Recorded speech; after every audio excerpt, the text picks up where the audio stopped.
Welcome back to my friend the Rainbow Circle. As I continue the Idiosyncratic horror movie top 10. Um, and I was thinking about this really rad alien abduction movie called Honeymoon. Not sure exactly what I would say about it. It's just one that really went under the radar. It's just a really hyper schematic movie. I might talk about that. But then the bird is being very loud. So that makes me want to talk about an evil bird movie. Um, there's a lot of really bad evil bird movies, and that's off the list based on the rules I gave myself. Avoiding any canon movies, avoiding any movies that I picked just because it makes me sound cool, um, and avoiding genuinely bad movies and avoiding good bad movies. There's a lot of good bad movies that are evil bird movies. Um, and of course, The Birds. That's a canon movie for sure. For good reason. It's an excellent movie. What I love about Birds, and I've talked about that on a previous episode. What I love about Birds is there's no explanation for the attack of the birds. But probably my second favorite evil bird or scary bird that doesn't quite fall into any of those categories is the bird attack from Opera by Dario Argento. And I think any of the giallo movies probably easily falls into the second category of movies where you would reference them just to sound cool. But giallo movies are amazing, and a lot of them have really, really awesome, crazy names. So if you just want to drop the name of an obscure and crazy sounding name, just drop a giallo movie name. Um, but I think probably Opera it might be my second favorite after Suspiria. Second favorite Dario Argento movie after Suspiria. Um, I love all the Mario Bava movies, like Bay of Blood. It's probably my favorite Mario Bava movie. Um, but and see how that sounds. My favorite Mario Bava movie is Bay of Blood. It's hard to talk about giallo without hitting that second category.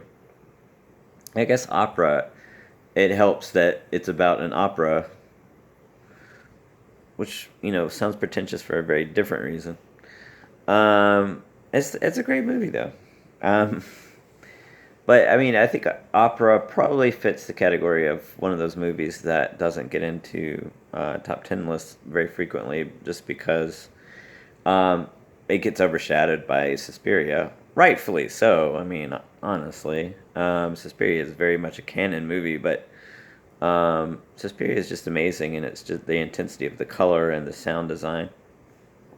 Um, and opera has a lot of that. Opera has lots and lots of just really intense colors and really just intense sound design, and angles and weird camera movements, and all that sort of stuff.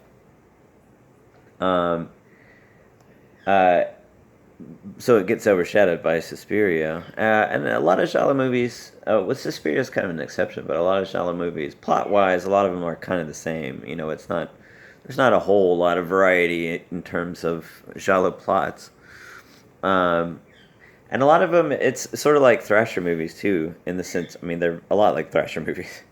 They're like Thrasher movies with really intense color. Um, a lot of them are, but a little bit of a more of a mystery element. Thrasher movies, it's really just Thrasher comes along, starts killing people, so there's not a whole lot of mystery. But Giallo will have a bit more of a mystery element where people are trying to figure out who the killer is and that sort of thing. But for the most part, it's killer goes around killing people. I mean that plot is not isn't that's not why you watch that kind of movie.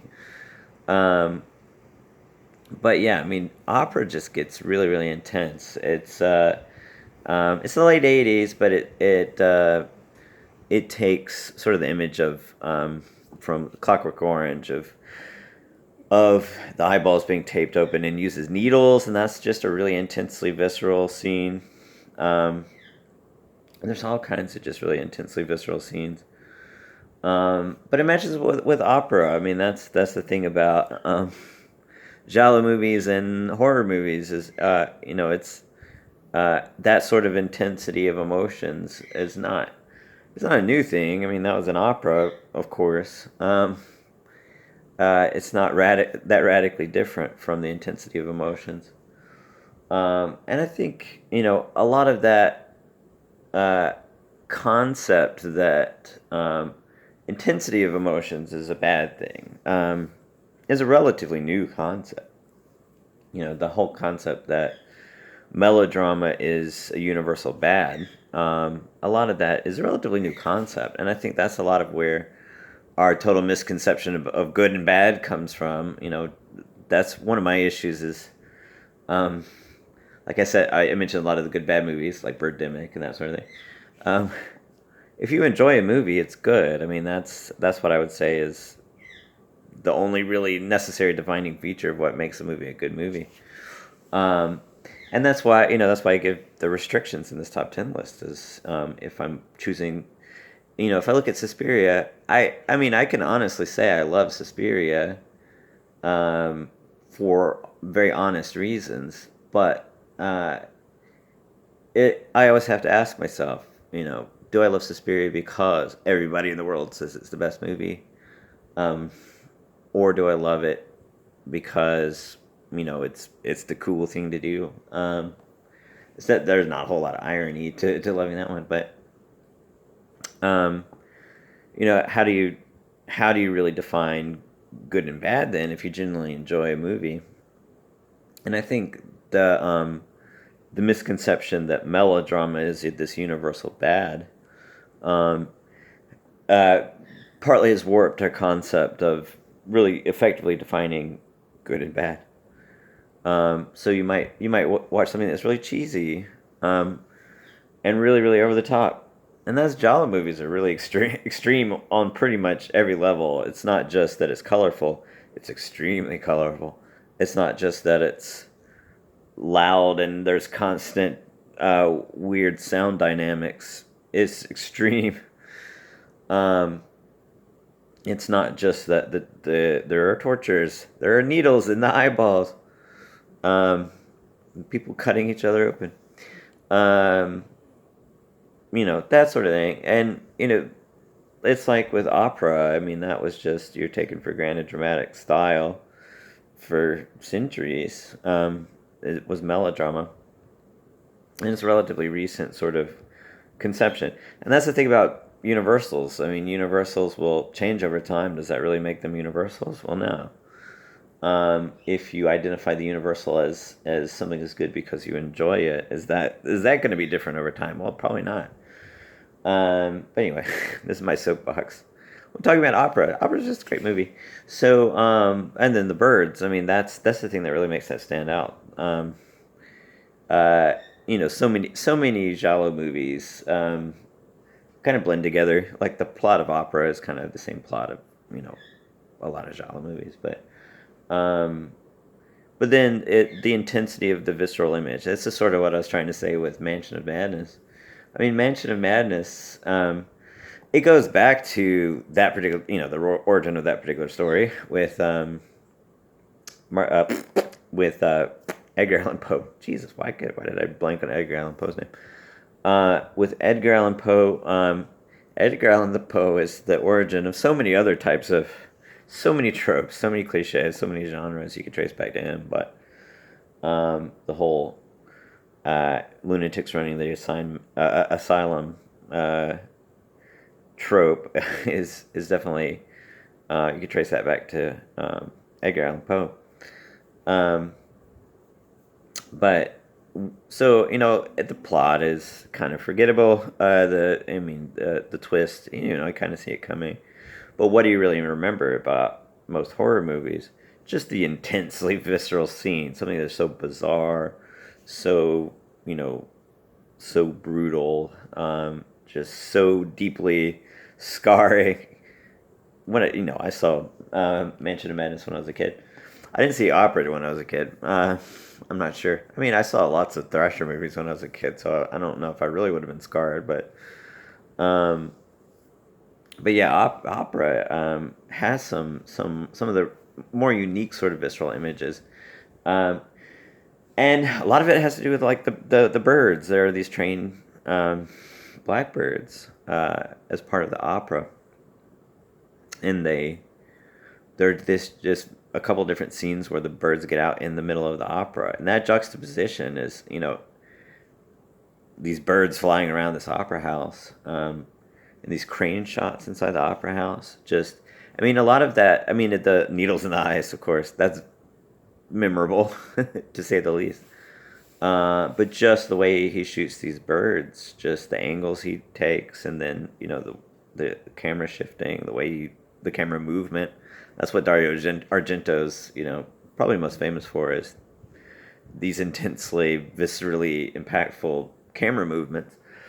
Um, but yeah, that's what stands out. I mean, what the characters don't necessarily. I mean, Betty is the main character. She has some traits that are somewhat similar to your typical final girl. Her final scene, is just a wrenching, weird. I mean, that's the thing with giallo. Weird is not a bad thing. Weird is a very good thing. Giallo movies have this weird, unsettling quality, even in just normal scenes. But yeah, I mean, her whole ending is a good, solid final girl sort of an ending. Spoiler alert. The killer kills everybody except for her, and then she ends up killing him. Spoiler alert. I think she beats him with a rock, which is, if I remember correctly, that's pretty hardcore. I mean, Suspiria, as great as it is, it doesn't quite have as satisfying an ending as that one. Suspiria kind of just goes crazy.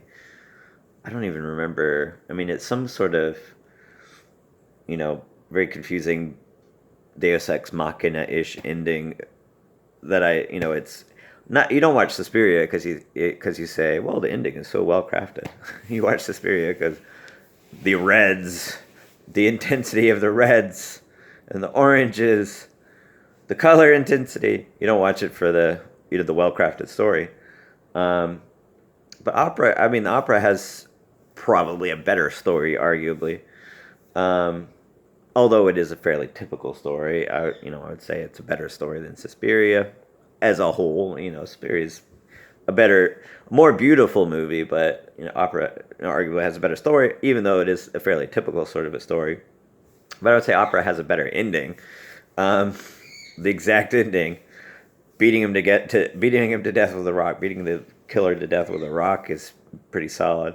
And I think that juxtaposition, they're doing an opera and you have all these brutal, brutal murders, and you have these birds flying around. Then it ends with the main character beating the killer to death with a rock. That juxtaposition of the whole idea that it takes place in an opera house is just this beautiful, and that's a core of why it's just has this visceral intensity. Is that sort of unexpected juxtaposition is just constantly happening. Um, but anyway, opera. Virgin close on breaking my rules because that might be my one gimme on the name dropping cool giallo movies. Uh, but I genuinely love it, so not getting too close to that breaking that rule. But anyway, I'll see you on the next episode.